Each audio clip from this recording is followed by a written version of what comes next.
네, 내년 총선 공천룰을 둘러싼 새누리당 내 개파 간 갈등이 결국 폭발했습니다. 김무성 대표와 서청원 최고위원이 어제 최고위원 회의에서 고성도 있었고요. 잠시 정면 충돌했습니다. 또 반면에 새정치민주연합 비주류 역시 주요 인사들이 문재인 대표 이선 후퇴론을 또다시 들고 나왔다는 소식도 전해지고 있습니다. 여의도 CCBB에서 생생한 여의도 소식 전해드리고 있습니다. 오늘도 두 분 여야 의원 나와 계십니다. 새누리당 이장우 대변인, 새정치민주연합 박수현 원내대변인 함께하셨습니다. 안녕하십니까? 예, 안녕하십니까? 네. 자, 일단 계속 방송을 통해서 보셨을 텐데요. 논란이 되고 있는 새누리당 최고위 회의 장면 보고 질문 드리겠습니다. 함께 보시죠. 내가 오늘 아침 신문을 보면 우선 추천제는 고려할 수 있다. 당원 당규에 있는 것을 대표가 떡 주무르듯이 당원 당규에 마음대로 할 수 있다. 이게 잘못된 거예요. 이렇게 당 운영해도 좋냐 이거예요. 전 그거 이제는 용서 안 하겠습니다. 저 치면은 취약 지역 같은데 우선 추천 지역을 갖다가 할 수 있도록 하자 이렇게 되어 있다 하는 설명을 했을 따름인데 이것이 그 언론사에서 보도된 것까지 제가 책임질 일은 아니라고 생각을 합니다. 근데 솔직한 김 대표는 언론 플레이를 너무 자주 해요. 자, 이제 그러면 그만합시다. 조심해요. 네. 그렇게 하면 당 어려워져요. 그리고 자기네 할 얘기 다 해놓고 우리 보고 못한다. 그런 놈을 보다니 우리에도 맞지 않고 언론에 한 얘기의 문맥이 딱 남아있는데. 형님 보는 앞에서 네? 더 이상 그만합시다. 네. 자, 이 의원님 어제 저 최고위 자리에 계셨죠? 예. 예. 그때 분위기 어땠습니까? 옆에서 보시기에. TV에 보시는 거하고 똑같습니다. 예. 비공개로 전환한 뒤에도 분위기가 이어졌나요? 비공개회는 저 최고위원들만 함께 하셨기 때문에 예. 정확히는 할 수 없습니다만 비공개에서는 아마 차분하게 여러 가지 얘기가 오간 것 같습니다. 그래서 앞으로 공천과 관련된 특별 기구를 만들 때 위원장을 누구로 할 것인지 또 위원을 어떤 분들로 할 건지에 대한 아직 이견을 좀 좁히지 못한 것 같고요. 예. 지금도 물밑에서 이에 대한 의견을 좀 서로 나누고 있는 것 같고 이런 걸 통해서 합리적인 기구를 띄우지 않을까 싶습니다. 예. 이 의원님께서 옆에 지켜보시기에 어떻습니까? 의원들 사이에 어제 많은 얘기를 좀 오고 가셨을 것 같은데. 우선 현재 지금 김무성 대표나 또 우리 최고위원분들 대부분이 우선 당원 당규를 준수하되 문제점이 있는 것은 보완한다는데 합의를 하신 것 같고요. 네. 또 앞으로 이 공천관리 특별 기구를 띄우면 그 안에서 위원장은 정말 공정하게 충분히 논의를 할 수 있는 분, 그리고 위원들도 객관적으로 당의 이기는 선거, 그리고 국민들이 요구하는 국민 눈높이에 맞는 후보를 선정하는 데서 적합한 공천제도, 공천 시스템을 만들어내는 것에 대한 합리적인 분들로 구성하면 그 안에서 충분히 논의해서 다양한 의견을 수렴해서 국민들이 바라는 정치개혁, 그리고 정치 인물개혁 이런 거에 대한 모든 문제 포함할 수 있도록 할 수 있는 방안이 될 수 있다고 보고 있습니다. 그러니까 겉으로는 일단 김무성, 서청원 두 분이 충돌을 했지만 결국 당 전체적인 의견을 봤을 때는 특별기구를 통한 공론화 과정을 통해서 해결이 될 수 있을 것이다라고 이제 지켜보시는 건데. 그렇습니다. 근데 특별기구 구성이 일단 어제 불발이 됐어요. 어떻게 되는 겁니까? 특별기구는 사무총장이 위원장을 하는 안, 또 김태호 최고를 포함한 기타 다른 분이 위원장을 하시는 안, 이런 예. 것들에 대한 의견이 좀 덜 좁혀진 것 같고요. 예. 또 위원 부분에 있어서 여러 가지 다양한 구성원들이 참여할 수 있는 이런 부분에 대해서 아직 충분히 합의가 되지 않은 것 같습니다. 김태호 최고위원이 다음 총선 불출마를 선언했기 때문에 보다 좀 중립적일 것이다 이렇게 보는 분들이 좀 있는 것 같군요. 많은 최고위원분들께서는 아마 김태호 최고께서 불출마 선언을 했기 때문에 마음을 비운 분이 맡아야 되지 않겠느냐 이런 의견이 있는 것 같고, 또 김무성 대표께서는 당의 그동안 사무총장이 실질적으로 사무를 관장하기 때문에 사무총장에도 문제가 없다. 뭐 이런 의견들이 서로 나눠주고 있는 것 같습니다. 예. 자, 일단 거기까지 듣고요. 야당 입장에서 봤을 때, 물론 뭐 다른 당 얘기입니다만 대표와 최고위원의 설전, 이거 어떻게 보십니까? 이번 추석에 그 지역구에 가보니까요. 우리 국민들의 민심은 이렇게 간결했습니다. 정말 국민들의 삶은 이렇게 팍팍하고 힘이 들어 죽겠는데 정치권이 정말 너무한다. 이런 것이었습니다. 과거에는 그래도 여당, 야당 구분해서 좀 어디가 잘하고 못하고 이렇게 비판적으로 좀 혼을 내셨는데 이번에 가보니까 여야 할 거 없이 아주 정말 혼을 많이 내셨는데 아마 야당의 계파 갈등에 이어서 집권 여당마저도 국민들 보시기에 저렇게 기득권 지키기나 뭐 이렇게 보일 수 있는 계파 갈등의 양상을 보이는 것에 대해서 뭐 야당 대변인 뭐 이런 입장을 떠나서 정치인의 한 사람으로서 국민께 송구스럽다 이런 말씀을 드리고 예. 다만 좀 더 좋은 공천 제도를 만들어내고 정치를 좀 진일보 발전시킴으로써 국민께 봉사하는 그 정치권의 한 노력으로 그렇게 우리가 이러한 어떤 싸움도 승화시켜 나가야 된다라고 하는 그런 책임감을 함께 보면서 느끼고 있습니다. 알겠습니다. 자, 하나만 더 짚고 넘어가죠. 김무성 대표가 주장하던 안심번호 국민공천제, 어제 저희들이 그래픽 준비한 거 있죠? 발언 내용을 먼저 잠깐 살펴보도록 하겠습니다. 안심번호를 활용한 100% 국민 여론조사 방식을 개인적으로는 선호하지만 저항이 강한 만큼 국민과 당원 여론을 각각 70%, 30% 반영하는 안도 좋다. 자, 이장우 의원님, 네. 사실상 포기했다라고 봐야 되는 겁니까? 안심번호로 공천하는 안은 예. 실질적으로 동력을 상실했다고 봐도 될 것 같습니다. 예. 그래서 당원 당규에 있는 1대1 일반 국민 그리고 당원 50대 50이거든요. 여론조사를 통한 이 후보를 선정하는데 이 부분에 있어서 당원을 조금 줄일 것인지 또 일반 국민들을 더 늘리고 줄일 것인지에 대한 여러 가지 의견이 나오는 상황이고 예. 이것도 특별기구가 띄워지면 그 안에서 충분히 논의돼서 결정할 일이라고 봅니다. 그러니까 70대 30일지 50대 50일지는 예. 어찌됐든 그 특별기구 안에서 결론이 난다는 거군요. 그렇습니다. 그렇게 하고 또 특별기구에서 결론을 내더라도 예. 의원총회 또 아니면 이 당내 구성원들의 다양한 의견이 취합돼서 또 의원총회에서 최종 승인이 돼야 될 거로 봅니다. 알겠습니다. 자, 새누리당 얘기는 일단 여기까지 듣고요. 새정치민주연합도 어제 비주류 주요 인사들이 문재인 대표의 이선 후퇴를 요구하고 나섰습니다. 자, 저희들이 그래픽으로 준비했는데요. 김한길 전 대표 등, 네, 화면 함께 보시죠. 김한길 전 대표, 박영선 전 원내대표, 이른바 민진모, 민주당 집권을 위한 모임에서 야권 통합 위해서 신당파 포함한 전당대회를 열자, 그래서 지도부를 교체하자라고 했고요. 박지원 의원과 강창일 의원은 문 대표는 당무만 수행하고 공천 등 총선 업무는 조기 선대위를 구성해서 위임해야 된다라고 얘기했습니다. 안철수 전 대표도 한마디 했습니다. 낡은 지포 청산하고 혁신안 곧 발표하고 지도부 교체 추후 검토.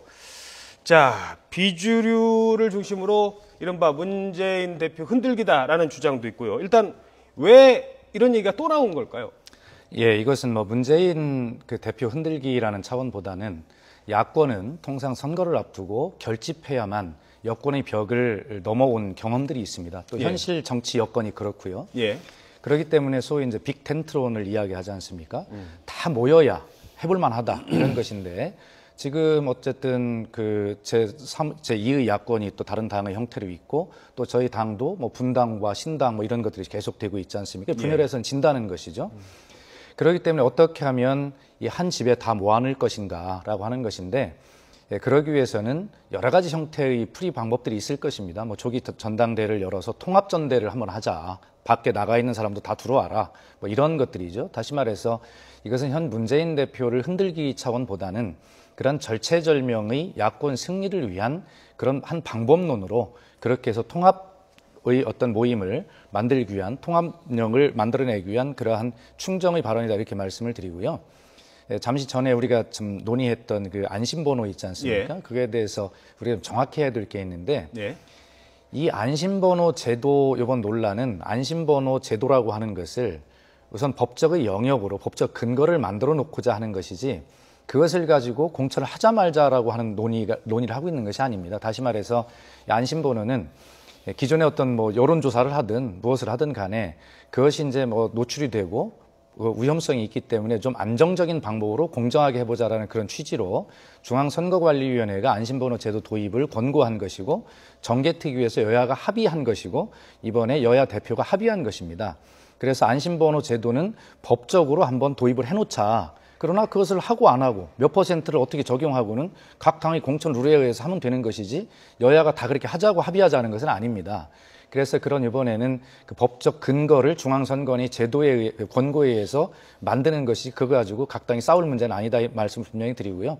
어쨌든 이번 그 야당 내부의 이런 문제는 야당의 분란이라기보다는 예. 승리를 위한 그런 큰 어떤 저변을 만들어내기 위한 그러한 방법론의 제시다 이렇게 보고 있습니다. 야당의 뭐 분란 얘기 이거는 뭐 전에도 좀 다뤘고 오늘까지 다루기에는 시간이 좀 부족해서 이 정도로 하겠습니다. 그런데 문재인 대표가 안심번호 국민공천제가 청와대나 또는 뭐 친박계로부터 반발을 받는 거를 지켜보더니 어제 갑자기 박근혜 대통령을 향해서 탈당을 요구를 했어요. 네. 일단 간단하게 뭐 어쩌다가 이렇게까지 나온 얘기인지 설명을 해주세요. 예, 그것은 어쩌다가 저희가 그렇게 어쩌다 된 것이 아니라 예. 어쩌다가 여당이 야당 대표에게 그런 소리까지 듣게 됐는지 문제라고 생각합니다. 예.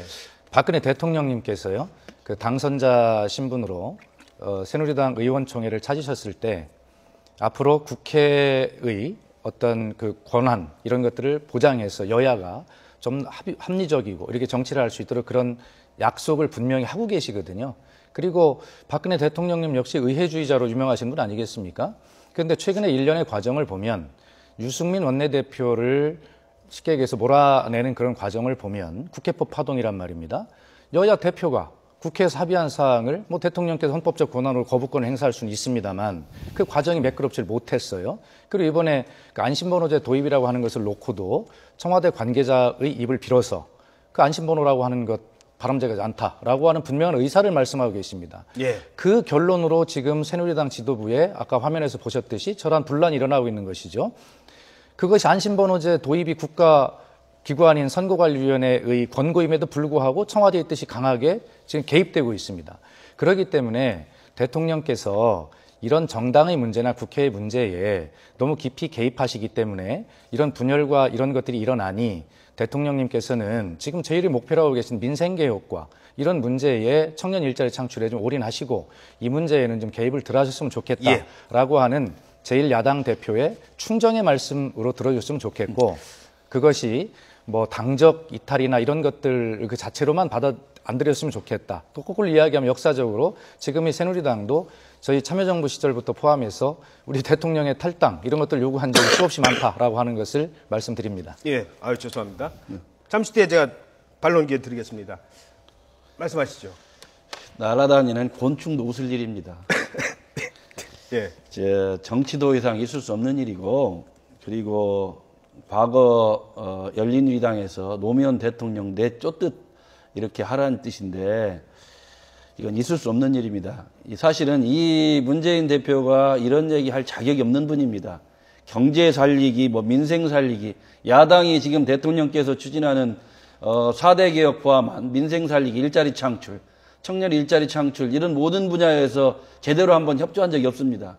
오로지 발목 잡고 정권을 흔들고 이러면서 결국 당내는 당내대로 친노 세력 강화하기 위해서 끊임없이 권력 투쟁하고 이런 분이 대통령께 탈당하라? 옆집에 있는 옆집 부부한테 이혼하라고 하는 얘기하고 똑같아요. 이건 있을 수 없는 일이고 새누리당의 최고 지도자는 대통령입니다. 그리고 새누리당의 대통령을 후보로 내서 당선시켜드렸고 대통령께서 성공적으로 5년 동안 대한민국을 제대로 이끌어서 부강한 나라 만들려고 하는 게 공동 책임 있는 겁니다. 그렇게 보면 새누리당과 대통령은 공동 책임을 지는 같은 운명체입니다. 그런 분에게 야당 대표가 생뚱맞게 탈당하라? 국민들이 보면 정말 아마 웃지 않을 수 없을 겁니다. 그래서 도리어 문재인 대표는 불필요한 이런 논란을 하지 말고 적어도 당내에 지금 친노 세력 강화를 위한 권력 투쟁에 지금 굉장히 몰두하고 있는 거 아닙니까? 그러다 보니까 지금 탈당도 하고 야당에서 시끄러운데 예. 이렇게 하지 말고 정말로 이 박근혜 대통령께서 추진하는 4대 개혁, 또 일자리 창출, 민생 경제 살리는데 좀 협조 좀 해줬으면 하는 이런 것들이 우선돼야 된다. 저는 이렇게 봅니다. 자, 두 분께 30초 추가 발언 드리겠습니다. 먼저 말씀하시죠. 예. 새정치민주연합은 제1야당으로서 대통령님의 경제 살리기 정책에 협조해왔습니다. 예. 그 근거는 대통령께서 요구하신 그 경제 활성화법안이 30가지입니다. 그중에 이장호 대변인께서는 발목 잡기라고 말씀하시는데 저희는 이미 25가지 법안을 국회에서 통과시켜 드렸습니다. 어떻게 발목 잡기입니까? 그렇게 했는데도 경제를 살리지 못하고 청년 일자리를 만들어내지 못하는 것은 현 집권 여당의 무능은 아닌가 한번 돌아보기를 바라고 문재인 대표의 그 발언은 그렇게 화만 내실 것이 아니라 그렇게 충정으로 좀 이해를 해줬으면 좋겠고 새누리당 역시 저희를 향해서 그런 과거가 있다는 것을 명심하시기 바랍니다. 알겠습니다. 네. 충정 얘기하는데 국민들께서 볼 때 지금 국민들께 뭐라고 하시냐면 야당한테 제발 좀 대통령 하시는 일에 좀 협조 좀 해라. 그만 좀 발목 잡아라. 그리고 야당이 갖고 있는 친노 패권주의 이거 청산하라. 이런 뜻입니다. 뭐 여당 얘기하시는데 여당은요. 그래도 결정적일 때는 합의하고 함께 동력을 만들어가는 아주 그런 구성원들로 돼 있습니다. 그래서 야당이 여당 걱정할 일이 아니고 야당이 제발 나라를 위해서 정말 대통령 좀 도와주시고 또 경제 살리고 일자리 창출에 좀 적극적으로 함께 나서주는 그런 모습부터 좀 보여줬으면 좋겠습니다. 알겠습니다. 자, 문재인 대표의 탈당 요구 발언은 이 정도로 정리를 하고요. 시간이 없어서 요 선거 획정 문제는 꼭 좀 짚어 넘어가야 될 것 같습니다. 어제 여야 원내대표가 어느 정도 합의를 이뤘습니다만 농어촌 근데 그게 특별하게 된 건 없어요. 그렇습니다. 당장 박수현 의원님도 지금 공주가 지역구신데 네네. 바뀔 가능성도 지금 있죠.